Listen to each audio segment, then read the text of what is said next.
L'Ecclésiaste, chapitre 8. Qui est comme le sage et qui connaît l'explication des choses?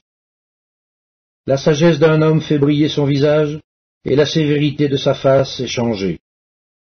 Je te dis, observe les ordres du roi, et cela à cause du serment fait à Dieu. Ne te hâte pas de t'éloigner de lui, et ne persiste pas dans une chose mauvaise, car il peut faire tout ce qui lui plaît, parce que la parole du roi est puissante. Et qui lui dira, que fais-tu? Celui qui observe le commandement ne connaît point de choses mauvaises, et le cœur du sage connaît le temps et le jugement. Car il y a pour toute chose un temps et un jugement, quand le malheur accable l'homme. Mais il ne sait point ce qui arrivera, et qui lui dira comment cela arrivera? L'homme n'est pas maître de son souffle pour pouvoir le retenir, et il n'a aucune puissance sur le jour de la mort. Il n'y a point de délivrance dans ce combat, et la méchanceté ne saurait sauver les méchants. J'ai vu tout cela, et j'ai appliqué mon cœur à tout ce qui se fait sous le soleil.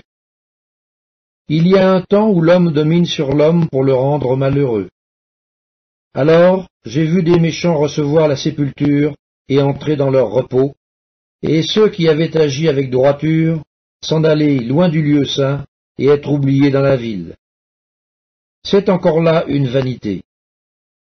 Parce qu'une sentence contre les mauvaises actions ne s'exécute pas promptement, le cœur des fils de l'homme se remplit en eux du désir de faire le mal.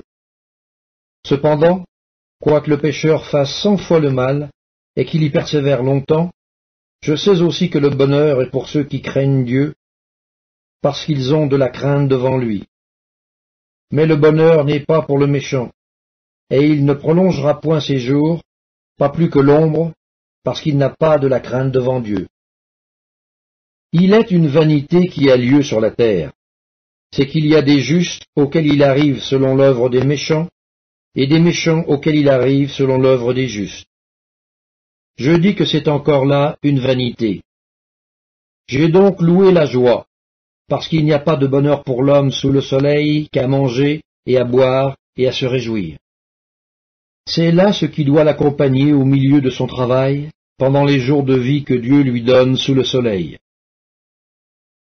Lorsque j'ai appliqué mon cœur à connaître la sagesse et à considérer les choses qui se passent sur la terre, car les yeux de l'homme ne goûtent le sommeil, ni jour, ni nuit, j'ai vu toute l'œuvre de Dieu, j'ai vu que l'homme ne peut pas trouver ce qui se fait sous le soleil. Il a beau se fatiguer à chercher, il ne trouve pas. Et même si le sage veut connaître, il ne peut pas trouver.